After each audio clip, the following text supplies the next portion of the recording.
నేర్చుకునడానికి మేము కోరుకున్నాం తండ్రి. ఎవరైతే రానై ఉన్నారో వారిని తొందరగా ఇక్కడ తోడుకుండండి.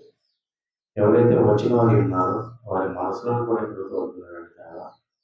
వారి మాటలను మీరు తెలుపబోయే ప్రతి సంగతిని మా హృదయాల్లో భద్రపరచుకోండి. దాని ప్రకారం బతికే వాక్యాన్ని మాకు నేర్పించండి. ప్రపంచవ్యాప్తంగా జరుపుకుంటున్న మాటలాది వారి విషయమై కొన్ని సంగతులు ఆలోచించుకుంటుండగా మీ ఆత్మ సంగతమైన సంగతులు, మీ హృదయాంతరంలో ఉన్న సంగతులు మీరు మాకు నేర్పించండి తండ్రి. మన సమాజం గడిపోతున్న ఒక పద్ధతిని విషయంలో మేము వెళ్ళిపోకుండా, ఒక ఆచారంగా మేము వెళ్ళిపోకుండా, దానిలోని ఆంతర్యం ఏంటో, దానిలోని మొదలు ఏంటో మీరు తెలుసుకునేలాగా మీరు మాకు నేర్పించండి తండ్రి. చిన్న ప్రాంతం మీ ప్రియ కుమారుడు మా రక్షకుడైన యేసుక్రీస్తు నామములో అడుగు పెట్టుకుంటున్నాను తండ్రి. ఆమేన్.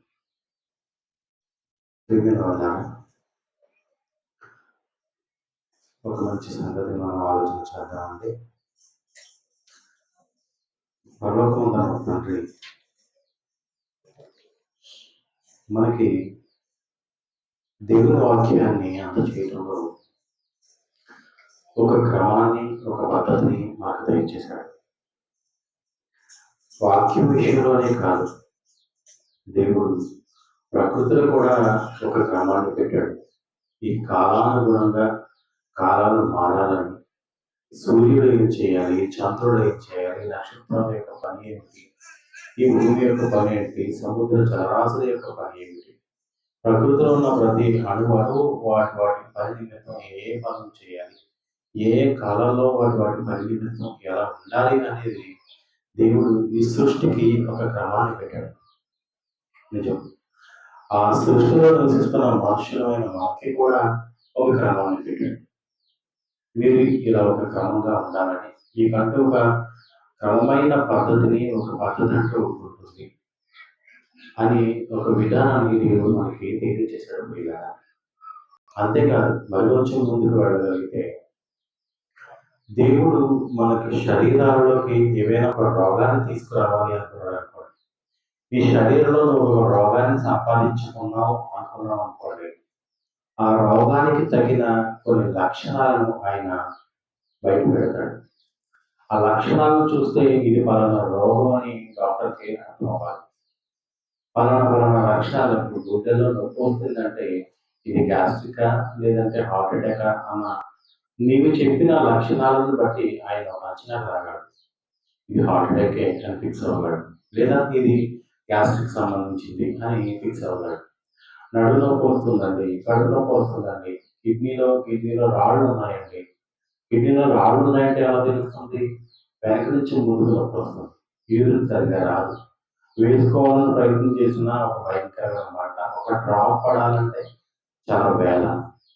ఒకవేళ లంగ్ క్యాన్సర్ వచ్చేసింది అనుకోండి, మనకి లంగ్ చేసే పని ఏంటి, ఊపిరితిత్తులు చేసే పని ఏంటి, గాలిని పీల్చి గాలిని విడిచిపెట్టడం, కార్బన్ డైఆక్సైడ్ విడిచిపెట్టడం, అది దాని పని. ఆ గాలిని పీల్చుకోవడంలో కూడా అది చాలా ఇబ్బంది పడుతుంది. గాజు పెంకులు ముద్ద నోట్లో పెడితే ఎలా మృంగడానికి మనం బాధపడిపోతామో అంత కష్టపడిపోతుంది మన ఊపిరితిత్తులు మన గాలిని పీల్చుకోవడానికి. పిల్లరా, చివరికి దేవుడు మన అనారోగ్య విషయంలో కూడా ఒక క్రమమైన పద్ధతిని పెట్టాడు. అంటే నీకు ఇలాంటి లక్షణాలు కనిపిస్తున్నాయంటే నీ ఆరోగ్యం పాడైపోతుంది, జాగ్రత్త. మోకాళ్ళు నొప్పులు వస్తున్నాయంటే నీ ఆరోగ్యం పాడైపోతుంది, నువ్వు బరువు పెరిగిపోయావు. నడు నొప్పి వచ్చేస్తుంది, నువ్వు ఉన్నదానికన్నా ఎక్కువ బరువు సంపాదించుకున్నావు కాబట్టి నీ శరీరం, ఈ మోకాళ్ళు, ఈ నడుము మోయలేకపోతుంది, నువ్వు బరువు తగ్గించుకో అని నీకు ఒక లక్షణాన్ని ఇవ్వడం. ప్రియమైన వాళ్ళ, ఇది ఒక క్రమమైన పద్ధతి. ప్రియులను మీరు గమనించవలసింది ఏంటంటే, దేవుడు కూడా తన వాక్యాన్ని ఒక క్రమమైనదిగా ఇచ్చాడు. దేవుని వాక్యం కొంచెం ఇచ్చడా, కొంచెం అచ్చడా, అది ఖచ్చితంగా దొరుకుతుంది. మీరు జాగ్రత్తగా సరి చూసుకోవాలి అని దేవుడు మనకు జాగ్రత్తగా తెలియజేస్తాడు. అప్పుడప్పుడు దేవుడు మన దేహాల్లోనికి కొన్ని వైరస్ పంపిస్తూ ఉంటాడు. మనం చేసిన అలవాట్లను బట్టి, మనకున్న అలవాట్లను బట్టి. ఆ వైరస్ ఎలా ఉంటుందో చెప్పమంటారా? దానికి ఒక క్రమం, దానికి ఒక పద్ధతి ఉండాలి. దానికి ఒక పద్ధతి ఉండదు. ఎగ్జాంపుల్, ఉదాహరణకి ఒక క్యాన్సర్ కణం మనలోకి వచ్చింది అనుకోండి, ఒక క్యాన్సర్ అనే వైరస్ మన దేహాలను అడుగుపెట్టింది అనుకోండి, దానికి ఒక క్రమం అంటూ ఉండదు, దానికి ఒక పద్ధతి అంటూ ఉండదు. ఇప్పుడు జ్వరం వస్తుందంటే ముందు మన శరీరంలో ఉంటున్న శరీరం అంతా వేడెక్కిపోవడం, రొంప చేయడం ఇలాంటి లక్షణాలు మనకు కనపడతాయి. ఒకవేళ జ్వరం రాలేదనుకోండి అలాంటి లక్షణాలు ఏమి కనపడవు. అంటే ఏదైనా ఒక రోగం నీ లోనికి వస్తున్నప్పుడు దానికి తగిన కొన్ని లక్షణాలు ఖచ్చితంగా ఆ లక్షణాలు మనకి కనబడతాయి కాబట్టి ఆ లక్షణాలను బట్టి ఇది రోగం, పలానా రోగం అని డాక్టర్ గెస్ చేయగలడు, దానికి తగ్గ మందులు పెట్టగలడు, పరీక్షలు కూడా దానికి తగ్గట్టుగా రాయగలడు. ఆయన ఒకవేళ ఈ రోగం అయ్యి ఉంటది అని గమనించలేకపోతే దాన్ని తెలుసుకోలేకపోతే ఏ టెస్ట్ రాయగలడండి? ఏ టెస్ట్ రాసి అది ఏ రోగం అని ఆయన పసిగట్టగలడు? దాన్ని ఎలా డయాగ్నోస్ చేయగలడు చెప్పండి? ఇది మన రోగం ఎలా అనుకోగలడు? కొన్ని లక్షణాల చిట్టా వాళ్ళు చదువుకున్నారు. ఈ లక్షణాల చిట్టా చదువుకున్న దాని ప్రకారం ఈ లక్షణాలు చెబితే పలానా రోగం అయి ఉంటది కాబట్టి దానికి సంబంధించిన టెస్టులు చేయించుకున్నారండి. అది ఎంత తీవ్రతలో ఉన్నదో నేను కనుక్కొని దానికి తగిన మందులు నేను పెడతాను అని డాక్టర్ పంచనామా వస్తాడు. అంతే కదండి. అసలు మీకు తెలియని సంగతి ఏంటంటే మీరు పరీక్షలు తీసుకుని డాక్టర్ గారి దగ్గరికి వెళ్ళక ముందే డాక్టర్ ఒక రోగాన్ని మనసులో అనుకుంటాడు, ఇది ఇంటర్వ్యూ ఉంటుంది అని చెప్పేసి. అది ఎంత తీవ్రతలో ఉన్నదన్నది టెస్టింగ్ రాస్తాడు, అంతే, అంతకుమించి ఏం లేదు. వీళ్ళరా అదే క్యాన్సర్ అనుకోండి, ఇది పలానా చోట మాత్రమే వస్తుంది, ఒక కంతి రూపంలో వస్తుంది అని అంచనా వేయలేడు. అది ఎక్కడ వస్తుందో తెలియదు. అది నెత్తి మీద రావచ్చు, అది కాలు మీద రావచ్చు. కడుపులో ప్రేగులు ఉంటాయి కదండి, కడుపులో ప్రేగుల మధ్య ఒక కంతి ఏర్పడుతుంది. అసలు కడుపులో ఉన్న ప్రేగుల మధ్య కంతి ఏర్పడే అవసరం అక్కడ ఉండదు. అసలు కంతి ఏర్పడే ప్రాంతం కడుపులో ప్రేగులకు ఉండదు, కానీ కంతి అక్కడ ఏర్పడుతుంది, దానికి క్రమం ఉండదు. ఆ వైరస్ కి ఆ కణానికి ఒక పద్ధతి అంటూ ఉండదు, ఒక పద్ధతి ఉండదు. అది లివర్ లో ఒక కంతి కింద ఏర్పడుతుంది. లివర్ లో కంతి ఏర్పడే అవసరమే ఉండదు, లివర్ లో కంతి ఏర్పడే అవకాశమే లేదు. అవకాశమే లేని చోట ఒక కంతి ఏర్పడిందంటే దాని అర్థం ఏంటో తెలుసా? అసలు ఆ రోగానికి ఒక క్రమం ఉండదు అన్నమాట, ఒక పద్ధతి ఉండదు అన్నమాట. వీళ్ళరా మీకు అర్థమైందా? పద్ధతైన క్రమముగా ఉన్న రోగాలు కొన్ని ఉంటాయి. కొన్ని వైరస్లు మన లోనికి వచ్చిన తర్వాత, హెచ్ఐవి మన లోనికి వచ్చిన తర్వాత ఎప్పుడు ఏ రోగం మన మీద పడిపోతుందో మాకు అర్థం కాదు. అంతే కదండి. ఒక క్యాన్సర్ మన దగ్గరకు వచ్చిన తర్వాత అది భుజం మీద కంతి రావచ్చు, మెడ మీద కంతి రావచ్చు, బొగ్గ మీద కంతి రావచ్చు, ముక్కులో కంతి రావచ్చు, సర్విక్స్ మీద కంతి రావచ్చు, కడుపులో కంతి రావచ్చు. ఏంటంటే ఎక్కడ కూడా అక్కడ కంతులు వస్తాయంటే అది ఎక్కడ కూడా అక్కడ వస్తుంది, అది ఇష్టం. దాన్ని ఆనర్చగలిగేవాడు కానీ దానికి ఒక క్రమాన్ని పెట్టి ఇది నోరు మూసుకుని ఎక్కడ ఈ లక్షణాన్ని మాత్రమే చూపించు అని చెబితే వినే లక్షణం దానికి ఉండదు. మీకు అర్థమైందా? మనకు జ్వరం వచ్చింది అనుకోండి, నీకు జ్వరం వస్తుంది, దీనికి సంబంధించిన లక్షణాలను బయట పెట్టు అని బ్రెయిన్ ఆ శరీరానికి ఆజ్ఞ జారీ చేస్తుంది. అప్పుడు శరీరం ఆ లక్షణాలను బయట పెడుతుంది. ఆ లక్షణాలను బయట పెట్టడం బట్టి నీకు జ్వరం వచ్చిందని డాక్టర్ అంచనా కడతాడు. కానీ అదే ఒక క్యాన్సర్ మన లోనికి వచ్చింది అనుకోండి, ఒక హెచ్ఐవి లోనికి వచ్చింది అనుకోండి, మనం లక్షణాలను చూపించు అని బ్రెయిన్ చెప్పినా అది వినదు. దాని ఇష్టం వచ్చినట్టు అది ప్రవర్తిస్తుంది, దానికి ఇష్టం వచ్చినట్టు ప్రవర్తిస్తుంది. నేడు క్రైస్తవ జీవితం కూడా అలాగే ఉందండి. నేడు క్రైస్తవులు కూడా అలాగే ఉన్నారండి. దేవుడు మట్టల ఆదివారం కోసం ఒక పద్ధతిని చెప్పాడు, ఒక క్రమమైన విధానాన్ని, ఒక క్రమమైన పద్ధతిని చెప్పాడు. అది ఎందుకు ఈ మట్టల ఆదివారం మట్టలు పట్టుకుని ఈ రోజు బయలుదేరుతున్నారు, ఎందుకు యేసుక్రీస్తుని రాజుగా ఎంచుకున్నాడు, ఎందుకు రాజుగా మన ప్రజల మధ్యకు వస్తున్నాడు, సర్వోన్నతమైన దేవుని కుమారుడు రాజుగా ఎందుకు ప్రశంసింపబడుతున్నాడు అన్న సంగతిని దేవుడు ఎప్పుడో కొన్ని వేల సంవత్సరాల క్రితం ఆయన ఒక క్రమమైన పద్ధతిలో రాయించాడు. దానిని బట్టి మనం ఏమి నేర్చుకోవాలి, ఇది ఎక్కడికి రాయబడింది, ఇది ఎవరికి రాయబడింది, ఎవరు దీన్ని నెరవేర్చారు, ఎవరు దీనిని నెరవేర్చాలి, ఎవరు ఏ కాలంలో ఏ కార్యక్రమాన్ని చేయాలి, ఎప్పుడు మనమే చేయాలి అని దేవుడు ఎప్పుడో చెప్పాడు. అది మనకు అర్థం కాదు. ఎందుకు అర్థం కాలేదంటే మనకి క్రమం లేదు, మనకు ఒక పద్ధతి లేదు. మనం పద్ధతి లేని ఎందుకు పనికిరని ఒక చెడు వైరస్ లాంటి వాడు అన్నమాట క్రైస్తవులైన వాడు. వీళ్ళరా అలాంటి ఒక ఆచారమే ఈ రోజు జరుపుకుంటున్న మట్టలాంటి వారు. ఆదికాండం 49వ అధ్యాయం, ఆదికాండం 49వ అధ్యాయం, ఆదికాండం 49వ అధ్యాయం 11వ వచనం. ఆదికాండం 49వ అధ్యాయము, ఆదికాండం 49వ అధ్యాయము 49వ అధ్యాయం 11వ వచనం. చదవను. ద్రాక్షవల్లికి తన గాడిదను, ఉత్తమ ద్రాక్షవల్లికి తన గాడిద పిల్లలను కట్టి, ద్రాక్ష రసములో తన బట్టలను, ద్రాక్షల రక్తములో తన వస్త్రమును ఉదుగును అంటున్నాడు. చూడండి, ఇది ఎక్కడ రాయబడిన మాట? ఆది కాండంలో యాకోబు గారు తన కుమారులను ఉద్దేశించి అంత్య దినములలో జరగబోయే సంగతులు. చూడండి, మొదటి వచనం. యాకోబు తన కుమారులను పిలిపించి ఇట్లను, మీరు కూడి రండి, అంత్య దినములలో మీకు సంభవింపబో సంగతులను నేను మీకు తెలియచేసేదను అంటున్నాడు. చూడండి, అంత్య దినములలో ఏం జరుగుతుందో, అంత్య దినంలో ఏమి జరగాలో, అంత్య దినంలో ఏమి జరిగి తీరాలి అని ఖచ్చితంగా మాట్లాడుతున్నాడు. ఏమని? ఇదిగో 11వ వచనంలో, ద్రాక్షవల్లికి తన గాడిదను, ఉత్తమ ద్రాక్షవల్లికి తన గాడిద పిల్లను కట్టి, ద్రాక్ష రసములో తన బట్టలను, ద్రాక్షల రక్తములో తన వస్త్రములను ఉదుగు. సందర్భం మీకు తెలుసు. నేడు జరుపుకుంటున్న క్రైస్తవ సమాజం చేసిన కార్యక్రమం ఇది. గాడిదను, తన గాడిద పిల్లలను విప్పి తీసుకొచ్చి, అది గాడిద మీద యేసుక్రీస్తు నిలబెట్టి, ఆ గాడిదను ఊరేగించుచుండగా గాడిద మీద రాజు కూర్చున్నాడని, రాజు మన కోసం వస్తున్నాడని, ఆ రాజు నిమిత్తం మనం బ్రతకాలని, ఆ రాజు మన ప్రజల్లోంచి విడిపిస్తున్నాడని, ఆ రాజు ఈ శ్రమల మధ్యలో నుంచి, పాప మధ్యలో నుంచి ఈ ప్రత్యేకమైన మనుషులుగా మనల్ని ఏర్పరుస్తున్నాడని, మన రాజుల పరిపాలనకు వెళ్ళబోతున్నామని, సర్వోన్నత కుమారుడు రాజుగా మన మధ్యకి వస్తున్నాడని, ఆ రాజు పాలన కిందకు మనం వెళుతున్నామని, రాజు ఏం చెబితే అది మనం చేయాలి అన్నది పాత నిబంధన కాలంలో దేవుడు ఒక ప్రవక్తగా ఒక ప్రవచనం ఎత్తి మాట్లాడిన సంగతి. రాజుని ఎలా అభిషేకిస్తున్నారు, రాజుని ఎలా అభిషేకించారు అన్న ఈ సంగతి అంతా మనకు తెలుసు. ద్రాక్షవల్లి నేను అన్నాడు. ఎవరండి? యేసుక్రీస్తు ద్రాక్షవల్లి. చూద్దామా? యోహాను సువార్త 15వ అధ్యాయము ప్రారంభవచనం. యోహాను సువార్త 15వ అధ్యాయము ప్రారంభవచనం చూద్దాం. యోహాను సువార్త 15వ అధ్యాయము ప్రారంభవచనం చదువు. నేను నిజమైన ద్రాక్షావళిని, నా తండ్రి వ్యవసాయకుడు, నాలో ఫలింపని ప్రతి తీగను ఆయన తీసి పారవేయును, ఫలించు ప్రతి తీగే మరి ఎక్కువగా ఫలింపవలనని దానిలోని పనికిరాని తీగలను తీసివేయను. నేను మీతో చెప్పిన మాటను బట్టి మీరు ఇప్పుడు పవిత్రులై ఉన్నారు.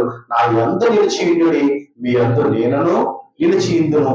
తీగే ద్రాక్షవల్లిలో నిలిచియుంటేనే గాని తనంతట తానే ఎలాగూ ఫలింపదో, అలాగే నా యందు నిలిచియుంటే కానీ మీరు ఫలింపరు అన్నాడు. చూడండి, నేనే ద్రాక్షవల్లి అన్నాడు. చూడండి, యేసుక్రీస్తు తనను తాను పరిచయం చేసుకుంటూ ఏమని మాట్లాడుతుంటే నేను ద్రాక్షవల్లిని అంటున్నాడు. యాకోబు గారు ఏమన్నాడంటే, ఇదిగో ఒక ద్రాక్షవల్లిని నేను మీకు చూపిస్తున్నాను. ఒక ఉదాహరణగా ఒక ఉత్తమమైన ద్రాక్షవల్లిని నేను మీకు చూపిస్తున్నాను. ఒక గాడిద ద్రాక్షవల్లిని కట్టాను, ఉత్తమమైన ద్రాక్షవల్లికి గాడిద పిల్లని కట్టాను అంటున్నాడు. చూడండి, తల్లి తర్వాతే పెళ్ళెళ్తుంది కదండి, తల్లితో పాటే పెళ్ళెళ్తుంది కదండి. మీరు నావాడు అంటే, మీరు నా యందు నిలిచుంటే నేను మీ యందు నిలిచియుందును. మీరు నా యందు నిలిచుంటే నాలో ఫలించే ప్రతి తీగ ఫలిస్తూనే ఉంటుంది. ఎందుకంటే నేను ఫలిస్తాను కదా. నేను ఫలిస్తే నాలోని సారాన్ని తీసుకున్న ప్రతి తీగే ఫలించి తీరుతుంది. అది ఉత్తమమైన ద్రాక్షవల్లిగా పిలువబడుతుంది. అలాంటి గాడిద పిల్లను నేను ఎక్కుతాను. చూడండి, అలాంటి గాడిద పిల్లను నేను ఎక్కుతాను. యాకోబు గారు ఎప్పుడు మాట్లాడదు చూడండి సంగతి. యేసుక్రీస్తు నేనే ద్రాక్షవల్లిని అని మాట్లాడుతున్నారంటే, ఆ ద్రాక్షవల్లిలో ప్రతి తీగే ఫలించాలంటే నాలో ఫలించే ఉద్దేశం నా దగ్గరికి వస్తేనే, నేను నీ సారాన్ని ఇస్తున్న ఒక రాజుగా, నేనే ఒక సారాన్ని ఇస్తున్న ఒక నిజమైన ద్రాక్షవల్లిగా నీవు నన్ను నమ్మితే, నాలోని సారాన్ని తీసుకుని నీవు అంతే ద్రాక్షవల్లిగా, అంతే నిజమైన ద్రాక్ష రసాన్ని ఫలించేదానిగా నీవు ఉండాలి అన్నది దేవుని ఆలోచన. ప్రియులారా, దేవుని ఆలోచన. ఇక జకర్యా గారు మాట్లాడుతున్న ఒక మంచి మాటను చూద్దామా? జకర్యా గారు 9వ అధ్యాయము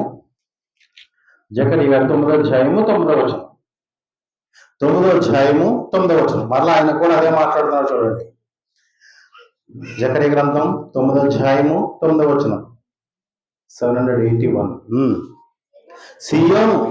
సియోను నివాసులారా బహుగా సంతోషించుడి, యెరూషలేము నివాసులారా ఉల్లాసముగా ఉండుడి.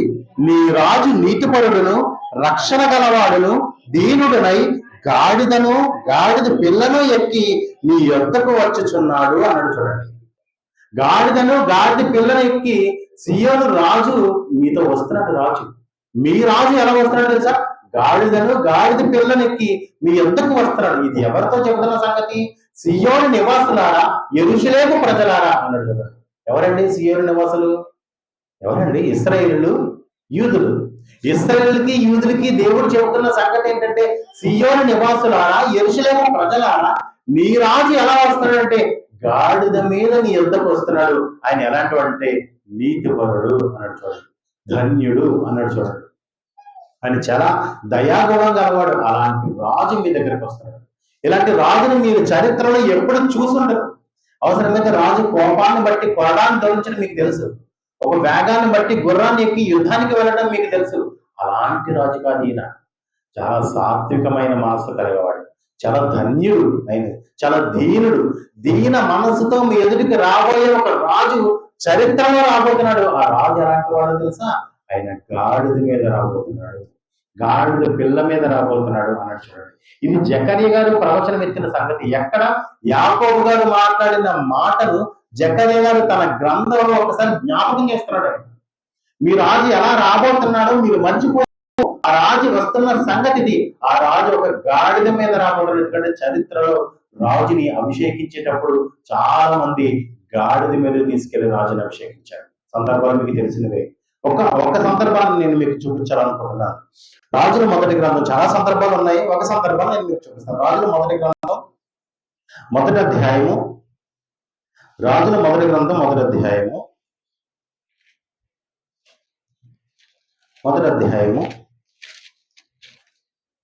33వ వచనం నుంచి. రాజుల మొదటి గ్రంథం మొదటి అధ్యాయము 33వ వచనం చూద్దామా. అంతట రాజు, మీరు మీ ఏలిన వాడనైన నా సేవకులను పిలుచుకొని పోయి నా కుమారుడైన సొలొమోనును నా కంచెల గాడిద మీద ఎక్కించి గిల్బోరుకు తీసుకుని పోయి యాజకుడైన సాదోకును ప్రవక్త అయిన నాతానును అక్కడ ఇశ్రాయేలు మీద రాజుగా అతనికి పట్టాభిషేకము చేసిన తరువాత మీరు బాకానాదము చేసి రాజైన సొలొమోను చిరంజీవి అగునుగాక అని ప్రకటన చేయబడిన అంటున్నట్టు. ఏం చేయాలి తెలుసా? కంచెల గాడిద మీద నా కుమారుడు మీరు తీసుకుని వెళ్ళండి, అక్కడ పట్టాభిషేకం చేయండి. పట్టాభిషేకం చేసిన తర్వాత వెంటనే మీరు ఏం చేయాలి తెలుసా? రాజు చిరంజీవి కాకని ప్రకటన చేయండి అన్నాడు. ప్రకటన చేయాలి. ఇతను రాజుగా నిర్ణయింపబడ్డాడు, ఇతను రాజుగా ఎంచబడ్డాడు. దావీదు తర్వాత సొలొమోను రాజుగా మీ ముందుకు రాబోతున్నాడు అన్న సంగతిని ప్రజలకు తెలియాలి. మీరు ఏదో ఒక మూలకు తీసుకెళ్ళి పట్టాభిషేకం చేసే మూలకు తీసుకెళ్లి కొమ్ములో ఉన్న ద్రాక్షారసాన్ని ఆయన మీద పోసేసి మీరు ఆయన అభిషేకించేసామంటే సరిపోదు, ఆయనే మనకి రాజు అని ప్రకటన చేయాలన్నాడు. చూడండి, 40వ వచనం చూడండి. అలాగే 40వ వచనం, మరియు ఆ జనులందరూ అతని వెంబడి వచ్చి పిల్లల గ్రోవులను ఊదుచు వాటి నాదముల చేత నేల బద్దలగునట్లు అత్యధికముగా సంతోషించిరి. అదోనియాను అతను పిలిచిన వారందరూ విందులో ఉండగా విందు ముగియము సమయమున ఆ చప్పుడు వారికి వినబడెను. మోయాబు బాకానాదము విని పట్టణం మందు ఈ అల్లరి ఏమిటని అని అడిగారు. చూడండి, అప్పటికి అదోనియా ఏం చేశాడు తెలుసా? సొలొమోను కన్నా ముందుగా ఆయనే రాజు అని ప్రకటన చేయబడ్డాడు. ఆయనే రాజుగా ఎక్కేశాడు. దావీదు మంచాన పడ్డాడు. దావీదు తాను పరిపాలన చేసే కార్యక్రమం ఇప్పుడు జరగలేకపోతుంది. దావీదు కుమారుడైన అదోనియా ఏం చేశాడు తెలుసా? నేనే రాజు నన్ను ప్రకటించుకున్న ప్రజలందరినీ విందులో కూర్చోబెట్టాడు. ఆ విందులో కూర్చున్న వారందరికీ ఇప్పుడు ఏ శబ్దం వినబడుతుందో తెలుసా? దేవుని చేత ఎంచుకోబడిన సొలొమోను రాజుగా ఎంచబడిన శబ్దం వినబడుతుంది. అది ఎంత గట్టిగా వినబడుతుందంటే నేల బద్దలగునట్లు అత్యధికమైన సంతోషం. నేల బద్దలైపోవడం అంటే వాళ్ళు ఎంత కేకలేస్తున్నారో వాళ్ళ ఆనందానికి అద్దులేదు, ఇంకా వాళ్ళ సంతోషానికి అద్దులేదు. ఒక భయంకరమైన మనం కొన్ని సినిమాలు చూస్తూ ఉంటాం చూడండి. ఈ మధ్య రీసెంట్ గా సినిమాలు చూస్తాం చూడండి. నేల బద్దలైపోవడం, నేల మీద ఉన్న చిన్న చిన్న రసాలు, చిన్న చిన్న బెడ్లు కూడా ఊరుకుపోతున్నాయి చూడండి. వాళ్ళు బల్లు పెట్టి బాకరాటం పెట్టి గుద్దుతా ఉంటే ఆ సౌండ్ కి, ఆ శబ్దానికి ఏనుగులు లెగిసి మీద పడిపోతున్నాయి. ఆ శబ్దానికి మొత్తం గజగజలాడిపోతుంది చూడండి సింహాసనం. అలాంటి సందర్భం ఇక్కడ జరిగింది అనమాట. ఈ సందర్భాన్ని అక్కడ తీసుకున్నారనమాట. అలాంటి సందర్భం నేల బద్దలైపోతుందంటే ఏంటి ఈ శబ్దం? ఏంటి ఈ భయంకరమైన సౌండ్, ఏంటి ఇంత ఇంత వేగ సౌండ్ ఎక్కడి నుంచి వస్తుంది అని చూస్తే ఇదిగో సొలొమోను రాజుగా ఎంచుకోబడ్డాడు. రాజుగా ఎంచుకోబడిన సొలొమోను ఎలా వస్తున్నాడు తెలుసా? కంచరగాడి మీద ఊరేగింపుతో రిటర్న్ వస్తున్నాడు. ఊరేగింపుతో తిరిగి వస్తున్నాడు. ఆయన కంచరగాడి మీద వెళ్ళాడు, మరలా ఊరేగింపుతో తిరిగి వస్తున్నాడు ఆ రాజు. ఇది చరిత్రలో జరిగిన సందర్భం. అలాంటి సందర్భాన్ని ఒకసారి జ్ఞాపకం పెట్టుకోండి. ఆ సందర్భం ప్రజలందరికీ జ్ఞాపకం ఉంది. రాజు అయిన వాడు గాడిద మీద ఊరేగింపుతో వస్తే ఎంత అల్లరి జరుగుతుందో, ఎంత శబ్దం జరుగుతుందో ఈ సందర్భం ఆనాటి ప్రజలందరికీ జ్ఞాపకం ఉంది. ఆ సందర్భాన్ని జ్ఞాపకం పెట్టుకుని జకర్యా గారు ఏమని మాట్లాడుతున్నారంటే, ఇదిగో ఈ రాజు గాడిద మీదను గాడిద పిల్ల మీదను ఊరేగింపుతో వస్తాడు. ఆ రాజు కోసం వాళ్ళు ఎదురు చూస్తున్నారు. ఆ కాలం రానే వచ్చింది. యేసుక్రీస్తు భూమి మీదకి రానే వచ్చాడు.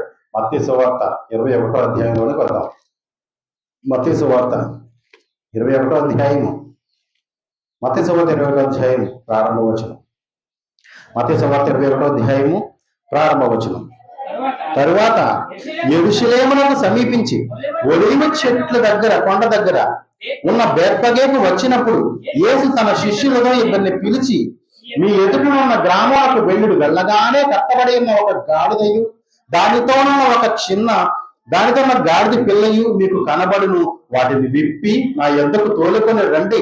ఎవడైనను మీతో ఏమైనను అని ఎడల అవి ప్రభువునకు కావలసి ఉన్నవని చెప్పవలను.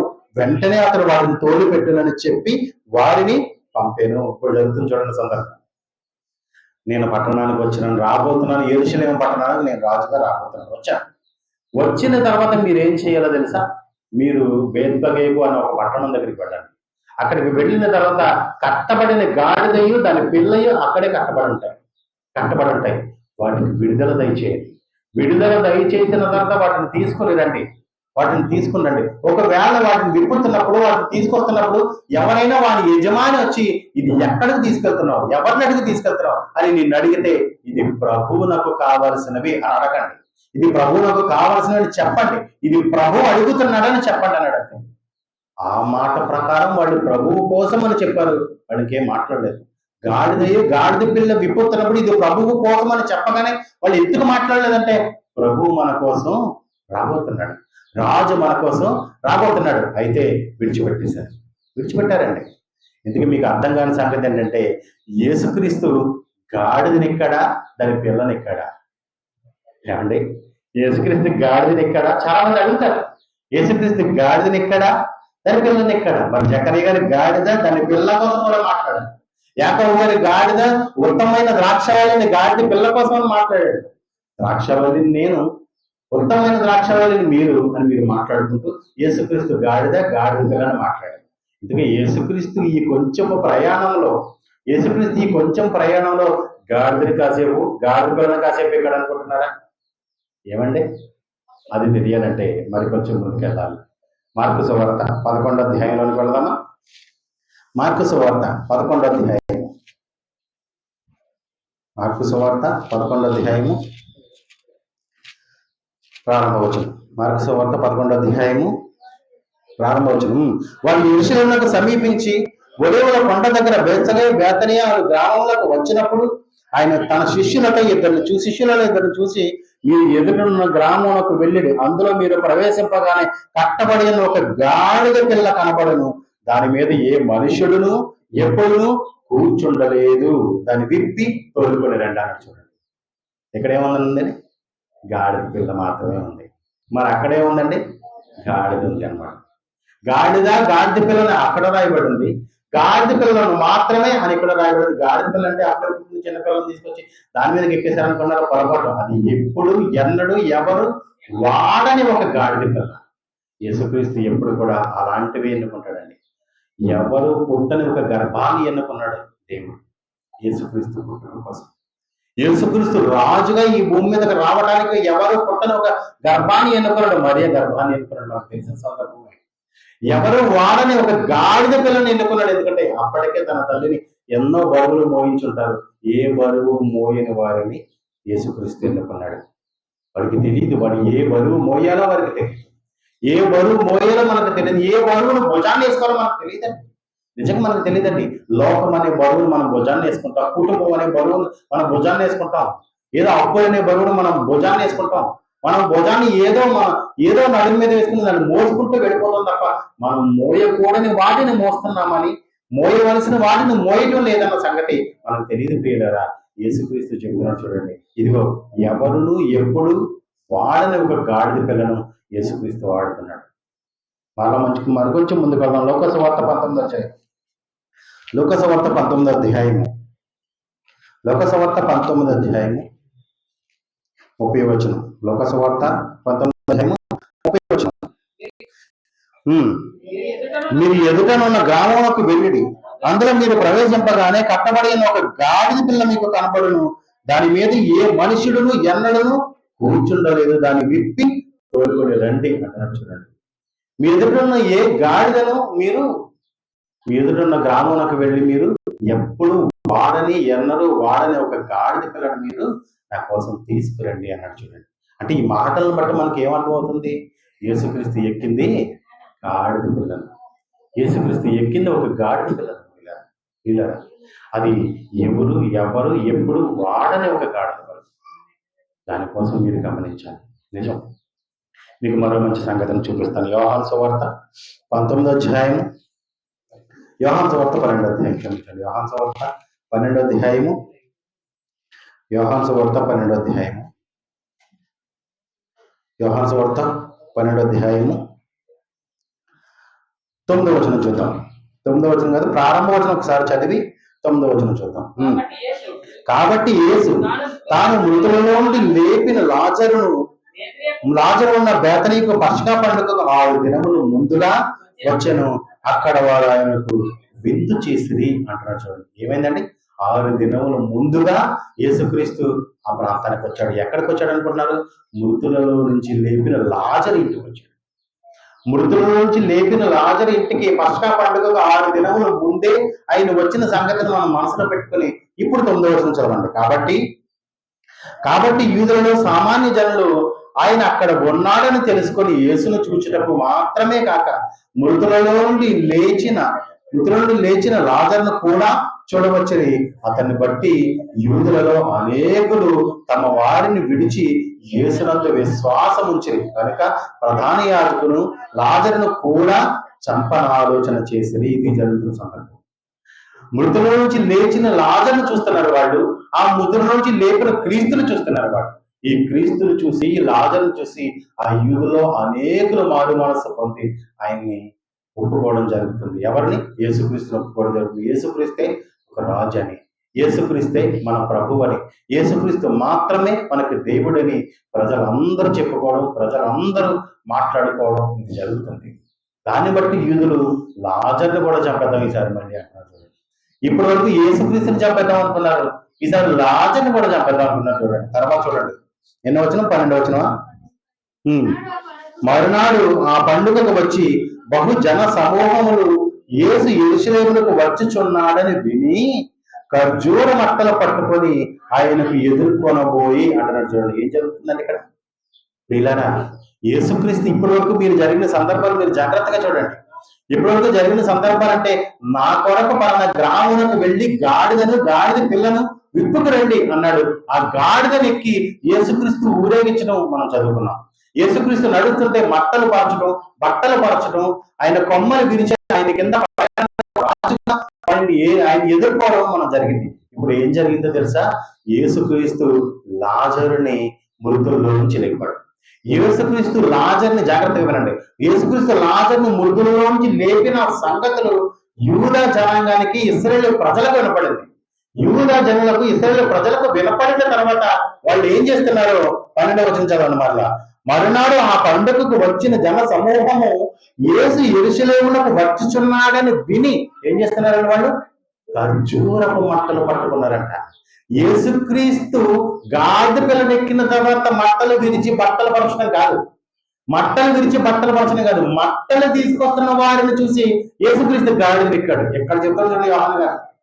ఎందుకంటే నేను మీ రాజునని మీరు ఒప్పుకోవాలి.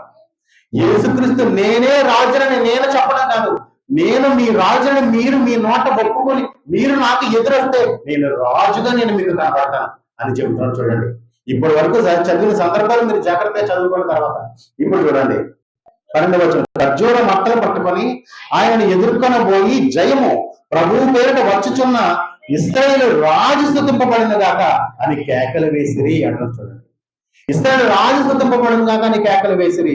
సియోను కుమారి భయపడకము, ఇదిగో జకర్యాలో చదివిన సందర్భం, ఇదిగో నీ రాజు గాడిద పిల్ల మీద ఆసీనుడై వచ్చుచున్నాడు అని రాయబడిన ప్రకారం యేసు ఒక చిన్న గాడిదను పట్టుకొని, చూసారండి, యేసు ఒక చిన్న గాడిదను కనుగొని దాని మీద కూర్చుండెను అన్నట్టు. చూడండి, ఇప్పటి వరకు రాసిన సందర్భాలు చూడండి, ఏమనుందో తెలుసా?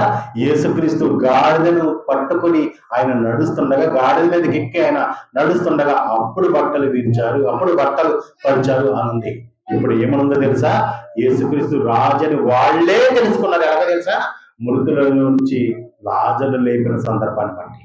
మృతులలో నుంచి లాజరు లేపిన వాడు ఎవడైనా ఉన్నాడంటే అది మన రాజు, అది మన క్రీస్తు, అది మన మెస్సయ్య. ఆ లక్షణాలు, ఆ పనులు, ఆ జ్ఞానం, అదంతా ఆ శక్తి ఎవరికి ఉంటుందో తెలుసా? యేసుక్రీస్తుకు మాత్రమే ఉంటుంది. ఆయన క్రీస్తు, ఆయన ప్రభువు, ఆయన వాళ్ళు ఒప్పుకొని పరిగెట్టుకుని మట్టలు పట్టుకుని ఖర్జూరపు మట్టలు పట్టుకుని వాళ్ళు వస్తుంటే యేసుక్రీస్తు ఒక గాడిదను కనుగొని అప్పుడు గాడిదని ఎక్కడ చూడండి.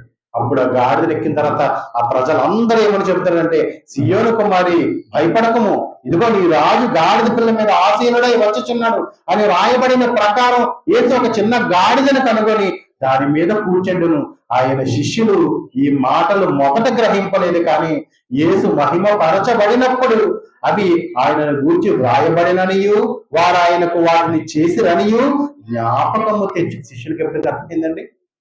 ఆనాటి ప్రజలకు ఎప్పుడు అర్థమైందంటే యేసుక్రీస్తు లాజరును మృతుల్లోంచి లేపడం ద్వారానే అర్థమైపోయింది. యేసుక్రీస్తు లాజరును మృతుల్లోంచి లేపిన తరువాత యేసుక్రీస్తు మహిమపరచబడటం, యేసుక్రీస్తు మృతుల్లోంచి చనిపోయి తిరిగి లేచిన తర్వాత శిష్యులకు అర్థమైందంట. వీళ్ళకి ఎప్పుడు అర్థమైందో తెలుసా? ఇశ్రాయేలుకి, యూదా జనాంగానికి ఎప్పుడు అర్థమైందో తెలుసా? ఎప్పుడు అర్థమైందంటే యేసుక్రీస్తు లాజరుని లేపడంతోనే అర్థమైంది. యేసుక్రీస్తు లాజరుని లేపడంతోనే అర్థమైంది. ఆ లేచిన వెంటనే ఏం జరిగిందంటే పిల్లారా, వాళ్ళు యేసుక్రీస్తు రాజు అని అనుకుని వాళ్లే ఎదురొస్తున్నారు. యేసుక్రీస్తు రాజుగా వాళ్లే పట్టాభిషేకం చేశారు.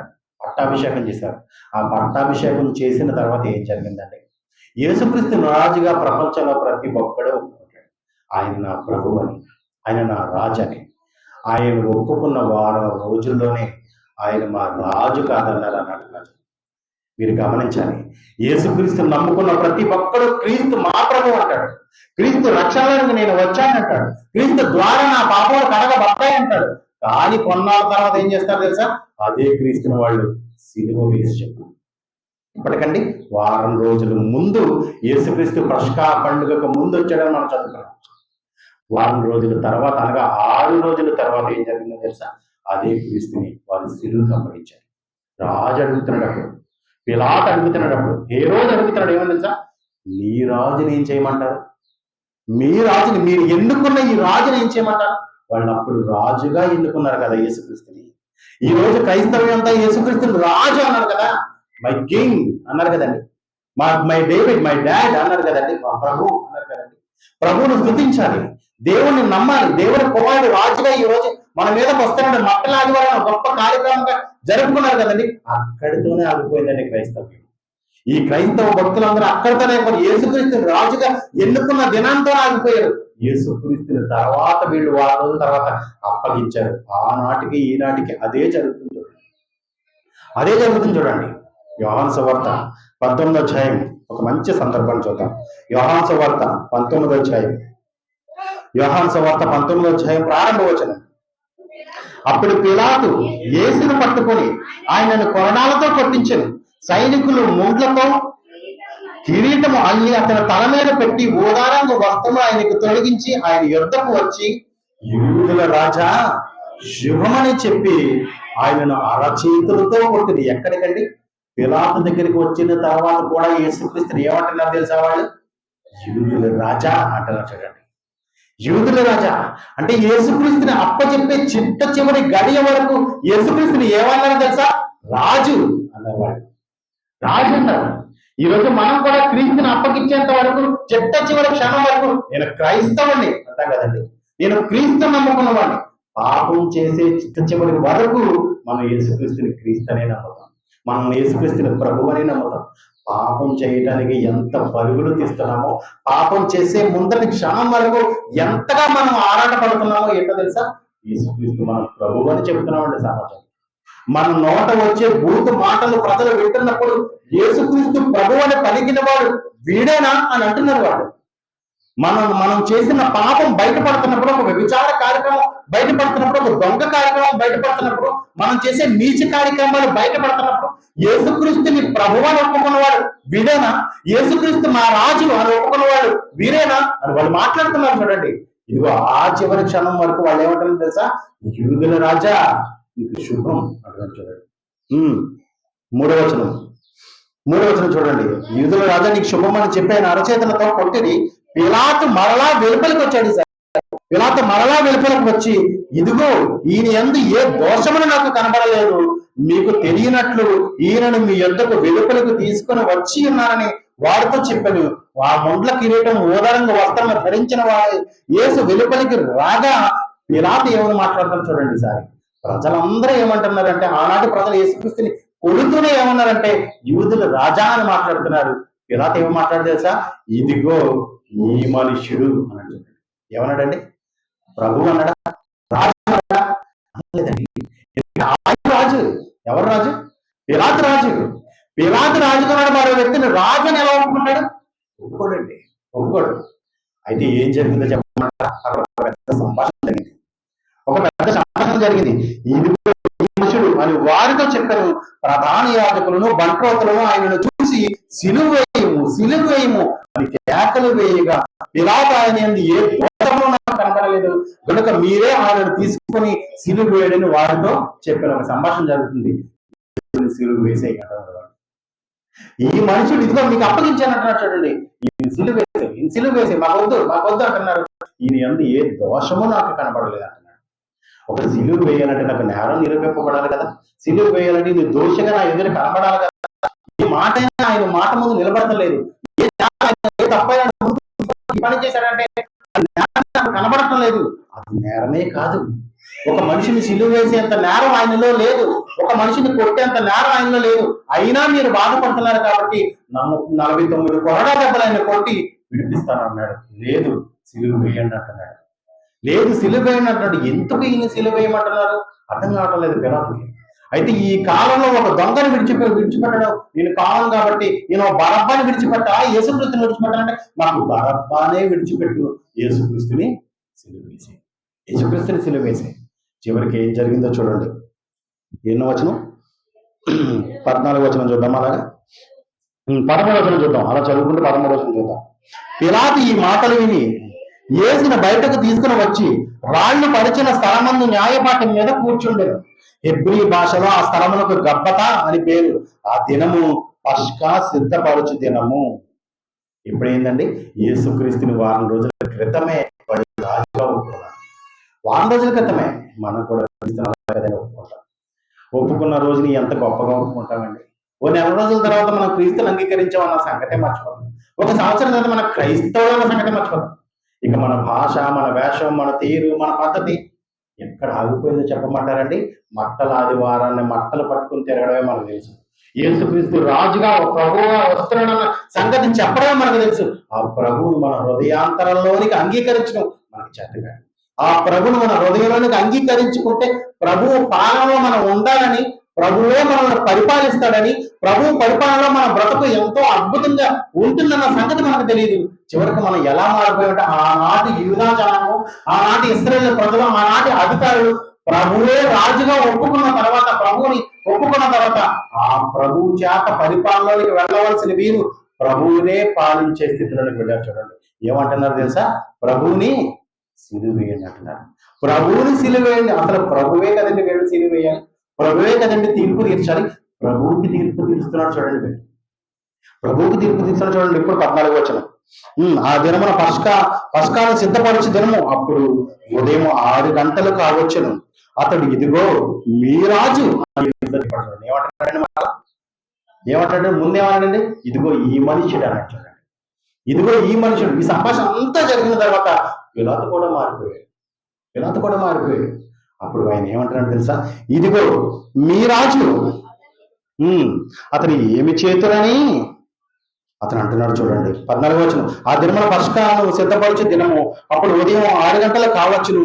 అతడు ఇదిగో మీ రాజు అని యూదులతో చెప్పగా, అందుకు వారు ఇతనిని సంహరించము సిలువేయము అని కేకలు వేసి, పిలాతు మీ రాజును సిలువ వేయుదునా, మళ్ళీ అంటున్నాడు చూడండి, మీ రాజును సిలువ వేయుదునా అని వారిని అడగగా, ప్రధాన యాజకులు కైసరు తప్ప మాకు వేరొక రాజు లేడనిరి. అప్పుడు సిలువ వేయుటకై అతడు ఆయనను అప్పగించాడు. చూడండి, వారికి అప్పగించాడు. ఎప్పుడు అప్పగించాడండి? మాకు కైసరు తప్ప వేరొక రాజు లేడు. అప్పటి వరకు ఎవరు రాజు? వాళ్ళకి యేసుక్రీస్తు వాళ్ళకి రాజు, యేసుక్రీస్తు వాళ్ళకి ప్రభు. మనకి కూడా అంతే కదండి. పాపము చేయనంత వరకు యేసుక్రీస్తు మనకు ప్రభు. పాపం మనలోనికి వచ్చిన తర్వాత, పాపాన్నే మనం ఏలిన తర్వాత ప్రభువుకే తీర్పు తీర్చే స్థితిలోకి మనం వెళ్ళిపోతాం. చూడండి, అప్పుడు మన రాజు మారిపోతాడు. కైసరు తప్ప మాకు వేరొక రాజు లేడు అన్న మాట వినేంత వరకు, ఇదిగో మీ రాజును సిలువ వేస్తాను నేను, మీ రాజుని నేను సిలువ వేయగలనా, ఒక వారం రోజుల క్రితమే రాజు అని మీరు ఒప్పుకున్నారు కదా. ఇదిగో ఈ రోజు ఉదయం తీసుకొచ్చినప్పుడు కూడా మీరు మా రాజు, యూదుల రాజు అని మీరు మాట్లాడారు కదా. పై విలాసం మీద ఏమని రాశాడు తెలుసా? యూదుల రాజు అని రాశాడు తెలుసండి. యూదుల రాజు అని చెప్పుకున్నాడని రాశాడు కదా. యేసుక్రీస్తు రాజు అండి. ఆయన కింగ్. నిజంగా ఆయన కింగ్ అండి. నిజంగా ఆయన రాజు అండి. ఆయన ఎంత గొప్ప పరిపాలన అండి. ఆయన పరిపాలనకు మనం వెళితే మన జీవితం ఎంత గొప్పగా ఉంటుంది. ఆయన ఉద్దేశాలనికి, ఆయన ఆలోచనలకు, ఆయన బ్రతుకులకి వెళితే ఎంత ఉన్నతంగా ఉంటుంది. ఎప్పుడో ఇశ్రాయేలు మధ్య జరిగిన ఒక మట్టల ఆదివారాన్ని తీసుకొచ్చి ఈనాటికి మాట్లాడుకుని తిరుగుతున్నారంటే వీళ్ళు ఎక్కడ ఆగిపోయారు? ఈ క్రైస్తవ ప్రపంచం ఎక్కడ ఆగిపోయిందంటే అక్కడే ఆగిపోయింది. యేసుక్రీస్తు సిలువ మరణం దగ్గర ఆగిపోయింది. యేసుక్రీస్తుని రాజుగా ఒప్పుకొని ఆ యేసుక్రీస్తుని సిలువకు అప్పగించే వాడుగా మనం ఉండిపోయాం. ఈ రోజుకి కూడా యేసుక్రీస్తుని బాహాటంగా ఈ సమాజానికి క్రీస్తుని సిలువ వేయటం లేదండి. మనం చేసిన పాపాన్ని బట్టి, మనం చేసిన కార్యక్రమాలను బట్టి, మన మాటలను బట్టి, మన పనులను బట్టి ఈ సమాజాన్ని చూడండి మీరు. పాపం ఎంత వ్యతిరేకపోతుందో చూడండి. దానికి ఒక క్రమం లేదు, దానికి ఒక పద్ధతి లేదు. కానీ యేసుక్రీస్తు రాజుగా ఎన్నుకోబడటానికి దేవుడు ఎంత క్రమముగా, ఎంత పద్ధతిగా ఒక కాలానికి ప్రవచన మాటలు ఎత్తుతూ ప్రతి కాలానికి ఆయన రాజుగా రాబోతున్నాడని ప్రతి ఒక్కరికి జ్ఞాపకం చేసుకుంటూ ఆయన రాజుగా చూపించాడండి దేవుడు. ఆయన రాజుగా చూపించాడు. అది ఒక క్రమం. ఈనాటికి కూడా యేసుక్రీస్తు కోసం జ్ఞాపకం చేసుకుంటూ మట్టలు చూపిస్తున్నారంటే, ఖర్జూరం మట్టలు చూపిస్తున్నారంటే, ఈత మట్టలు చూపిస్తున్నారంటే అక్కడే ఆగిపోయారండి. యేసుక్రీస్తు రాజుని మన హృదయాల్లో అంగీకరించడం గొప్ప కాదు. దాన్ని చేత పట్టుకుని జీవితాంతం నేను యేసుక్రీస్తు పరిపాలనలో ఉన్నానని, ఆయన నన్ను పాలిస్తున్నాడని, ఆయన నన్ను పాలన చేస్తున్నాడని, ఆయన నన్ను పాలిస్తే నా జీవితం ఎలా ఉంటుందో సమాజానికి నన్ను చూడండి అని చెప్పేవారు ఎవరైనా ఉన్నారా?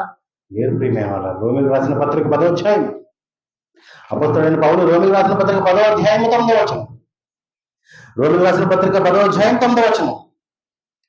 అదేమనగా, యేసు ప్రభువుని నీ నోటితో ఒప్పుకొని దేవుడు మృతులలో నుండి ఆయనను లేపనని నీ హృదయమందు విశ్వసించిన ఎడల నీవు రక్షింపబడదు అంటున్నాడు. చూడండి, యేసు ప్రభువుని నీ నోటితో ఒప్పుకోవడంతోనే కాదు, ఆయన మృతుల నుంచి లేపిన వాడు దేవుడని ఆయన విశ్వసించిన ఎడల నీవు రక్షింపబడదు అన్నాడు. చూడండి, యేసు ప్రభువుని ఒప్పుకోవడంతోనే ఆగిపోయింది ఈ క్రైస్తవం.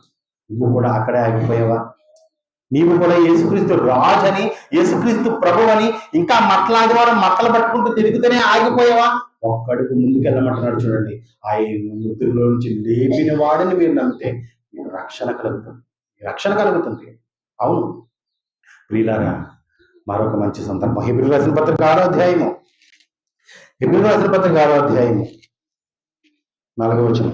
హెబ్రీయులకు రాసిన పత్రిక 4వ అధ్యాయము 4వ వచనం. ఒకసారి వెలిగింపబడి పరలోక సంబంధమైన వరమును రుచి చూసి పరిశుద్ధాత్మలో పాలువారై దేవుని దివ్యవాక్యమును రాబో యుగ సంబంధమైన శక్తుల ప్రభావం అనుభవించిన తర్వాత తప్పిపోయిన వారు తమ విషయంలో దేవుని కుమారుడు మరలా సిలువ వేయచ్చు బాహాటముగా ఆయన అవమానపరుచుతున్నారు కనుక మారుమాసు పొందినట్లు అట్టి వారిని మరలా నూతన పరచుట అసాధ్యము అన్నట్టు. అసాధ్యం. యేసుక్రీస్తు ప్రభువుని ఒప్పుకున్నాం మనం, యేసుక్రీస్తు రాజని ఒప్పుకున్నాం మనం. నీ రాజు అలాంటి వాడు తెలుసా? పాపానికి భయపడడు, నీ రాజు అలాంటి వాడు తెలుసా, రాజులకు భయపడ్డు.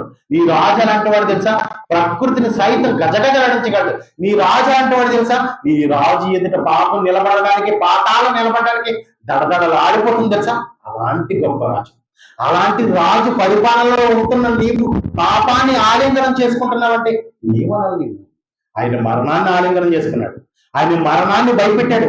ఓ మరణమా నీ విజయం ఎక్కడ, ఓ మరణమా నీ ముళ్ళెక్కడ మాట్లాడే ధైర్యం గలవాడు నీ రాజు. ఆ రాజును అంగీకరించిన నీవు ఎలా మారిపోయావు? పాపాన్ని ఆలింగనం చేసుకోవడం తెలుసా నీకు? వ్యభిచారం చేయడం తెలుసా నీకు? దొంగతనం చేయడం తెలుసా నీకు? ఆయన నీకు రాజుగా ఎలా ఉన్నాడు?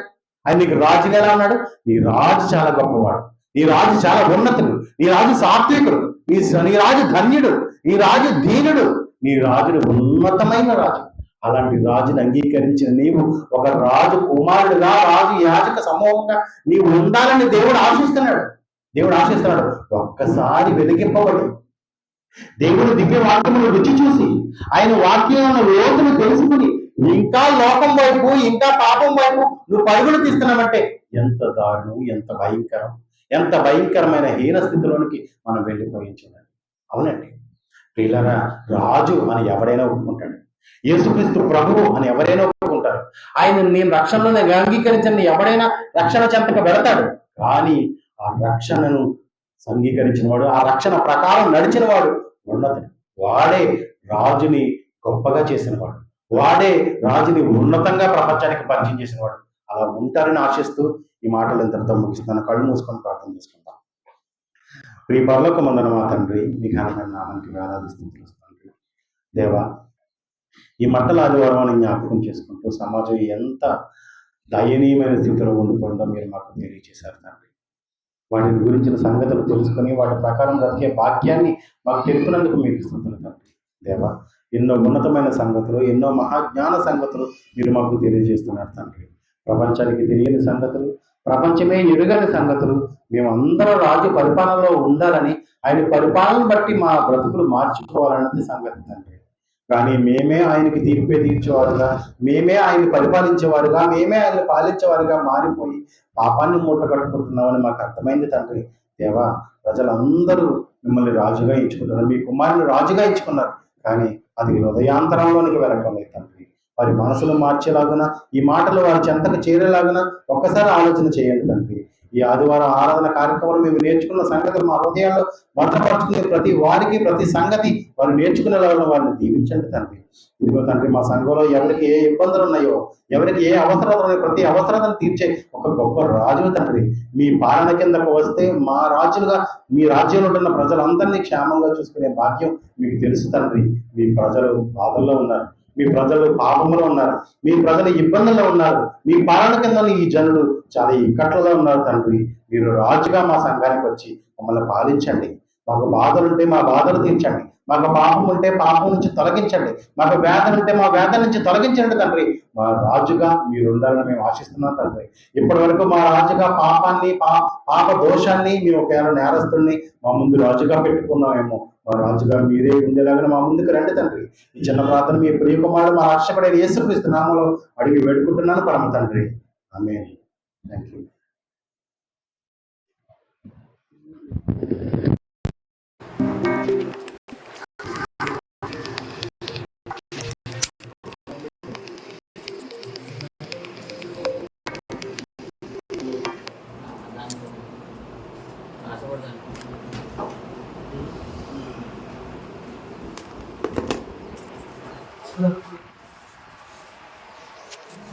అందుబాటు భారతంలో దేవుని యొక్క